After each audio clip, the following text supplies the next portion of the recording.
Hello. ఈ వీడియోలో నేను సరళ సమీకరణంని గ్రాఫ్లో ఎలా గుర్తించాలో చెప్తున్నాను. అసలు సరళ సరళ సమీకరణం అంటే ఇప్పుడు ఉదాహరణకి ఈ ఈక్వేషన్ తీసుకుంటే దీనికి పవర్లు ఏమున్నాయి, ఇవి వేరియబుల్స్ అంటాం కదా మనం, ఎక్స్ వై వేరియబుల్స్ కదా. ఆ వేరియబుల్స్కి పవర్లు ఎంత ఉన్నాయి, ఒకటి ఉంది. అంటే ఈ మొత్తం ఈక్వేషన్కి పెద్దగా ఉన్న పవర్ ఏది, ఒకటే ఉంది. సో దాన్ని అలాంటివి సమీకరణాలని సరళ సమీకరణం అంటాం మనం. ఓకే, సరళ సమీకరణం అంటాం. ఇప్పుడు ఈ సరళ సమీకరణాన్ని మనం గ్రాఫ్లో ఎలా గుర్తించాలో చూపిస్తాను. ఫస్ట్ గ్రాఫ్లో గుర్తించే కంటే ముందర మనం ఏం చేయాలంటే ఈ ఈక్వేషన్ని ఇక్కడ గ్రాఫ్ బుక్లో రోడ్ల పేజీలో రాసుకుని దానికి ఎక్స్ నేను ఒక వాల్యూ తీసుకుంటే వైకి ఎంత వాల్యూ వస్తుంది అనేది చూసుకోవాలి. ఫస్ట్ నేను 0 పెట్టా, ఎక్స్ ప్లేస్లో 0 పెడితే వై నాకు ఎంత వచ్చింది, -6 వచ్చింది. నెక్స్ట్ 1 పెట్టాను ఎక్స్ ప్లేస్లో, నాకు -8 వచ్చింది. అలాగా 0, 1, -1, 2, -2 అలా పెట్టుకుంటూ వెళ్తే వై వాల్యూస్ వస్తాయి. ఇప్పుడు -1 పెట్టాను, 2 × -1 అంటే -2 + y = -6, y = -6 + 2 అంటే -4. అలానే +2 పెట్టాను, +2 పెడితే నాకు y వాల్యూ -10 వచ్చింది.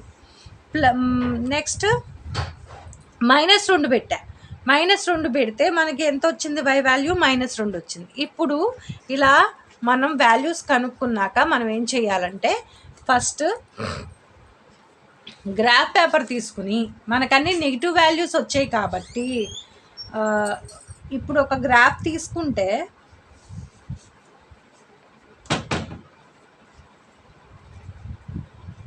ఇక్కడికి తీసుకుందాం.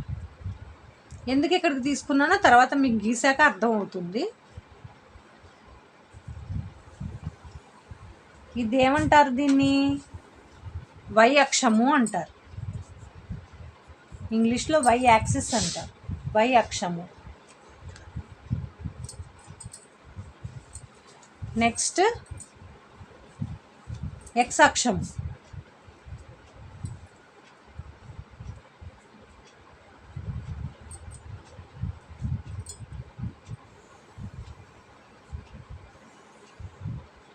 దీన్ని ఎక్స్ అక్షము అంటారు.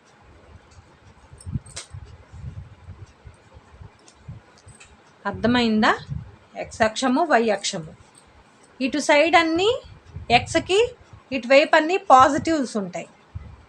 దీన్ని ఏమంటారు, రెండు ఇంటర్సెక్ట్ అయిన దాన్ని ఆరిజిన్ అంటారు. దాన్ని ఓతో డినోట్ చేస్తారు. ఇక్కడ పాయింట్ ఏమంటామంటే ఎక్స్ అక్షంకి పాయింట్ ఏంటి, 0, వై అక్షంకి పాయింట్ 0 అన్నమాట. దీన్ని ఆరిజిన్ అంటాం. ఓకే, ఇక్కడ మనం 1, 2, 3, 4, 5, సరేనా? అర్థమైంది కదా. ఇక్కడ ఇది ఒక స్క్వేర్ బాక్స్ కదా, ఒక్కొక్క స్క్వేర్ బాక్స్కి ఒక్కొక్క యూనిట్ కింద అనమాట.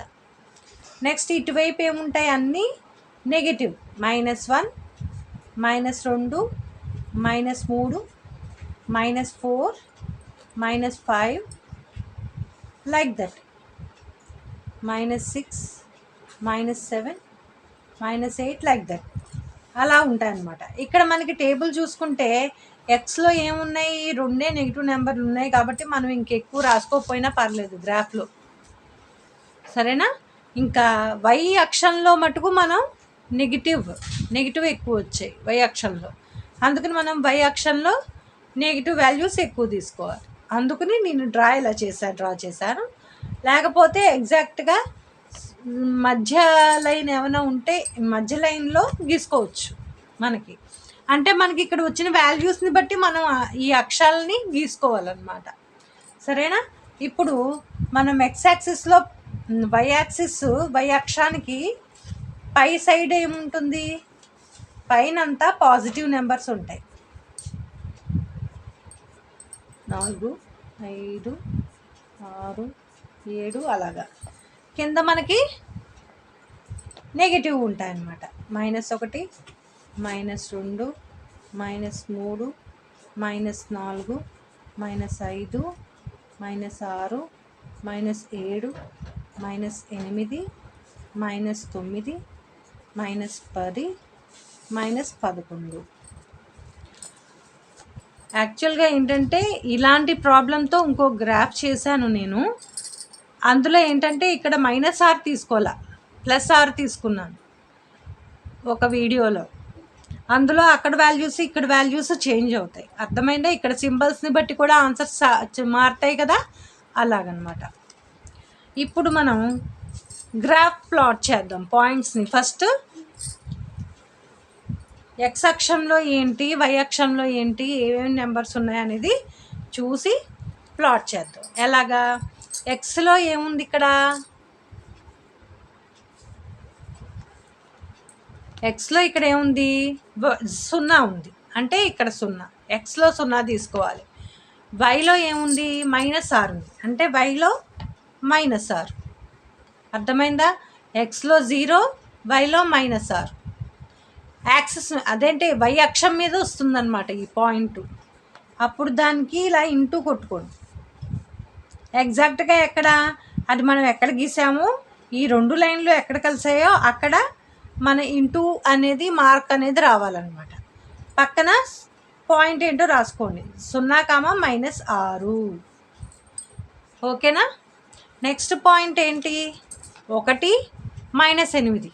అంటే ఎక్స్ అక్షంలో 1 తీసుకుని వై అక్షంలో -8 తీసుకోవాలి. అంటే 1కి ఎదురుకుండా ఎక్స్ అక్షం 1 ఎదురుకుండాను, వై అక్షంలో -8కి ఎదురుకుండాను ఒక బాక్స్ ఉంది కదా, ఈ బాక్స్ దగ్గర ఈ 2 కలిసిన చోట ఇక్కడ ఇంటూ మార్క్ పెట్టుకోవాలి. పెట్టుకుని మళ్ళీ పక్కన పాయింట్ ఏంటో రాసుకోవాలి.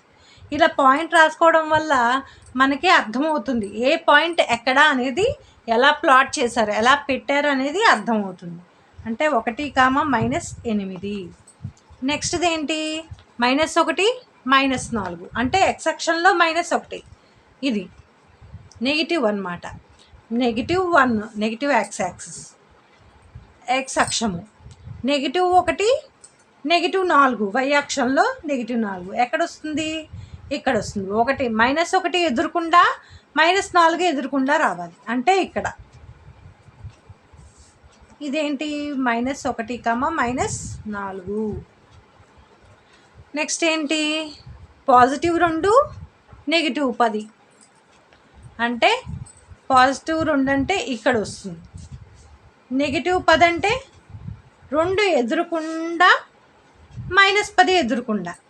ఎక్స్లో 2, వై అక్షంలో -10 అనమాట. అక్కడ ఇలా 0 ఇంటూ కొట్టుకుని ఎక్స్ ఎప్పుడు ఎక్స్ది ఫస్ట్ వెయ్యాలి, ఎక్స్ అక్షంది ఫస్ట్ వెయ్యాలి, తర్వాత వై అక్షంది వెయ్యాలి. నెక్స్ట్ ఏంటి? 2, -10 అయిపోయింది. -2, -2 అంటే ఎక్స్ అక్షంలోను -2, వై అక్షంలోను -2. ఈ రెండింటికి ఎదురుకుండా పెట్టుకోవాలి. ఇలా వస్తుంది.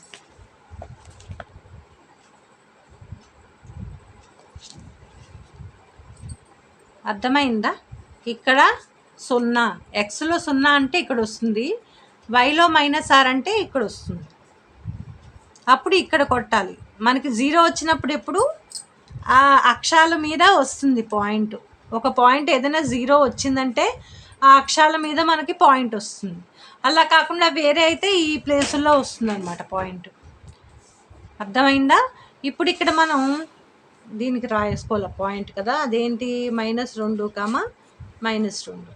ఇప్పుడు ఈ పాయింట్స్ ఏవైతే వచ్చాయో ఆ పాయింట్స్ అన్నిటినీ మామూలుగా with hand without with using scale మనం స్కేల్ని ఉపయోగించి ఈ పాయింట్స్ అన్నిటిని కలుపుకుంటూ వెళ్ళాలి.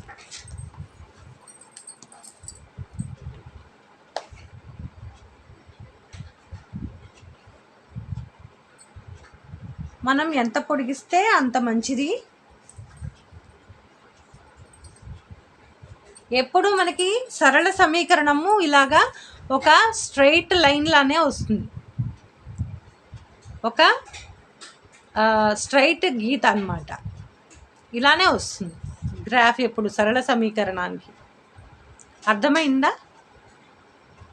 ఇలాగా మనం పాయింట్లని తీసుకుని ఇలా ఎక్స్ వాల్యూస్ వై వాల్యూస్ తీసుకుని ఆ ఎక్స్ వై వాల్యూస్ని ఇలా ఎక్స్ అక్షం మీద ఎక్స్ వాల్యూ వై అక్షం మీద వై వాల్యూ పెట్టి ఇలా పాయింట్స్ గీస్తే ఇలాగా సరళ సమీకరణానికి స్ట్రైట్ లైన్ వస్తుందన్నమాట. ఓకే, ఇఫ్ యూ హ్యావ్ మీకు ఏమైనా సందేహాలు ఉంటే కామెంట్ సెక్షన్లో తెలపచ్చమ్మా.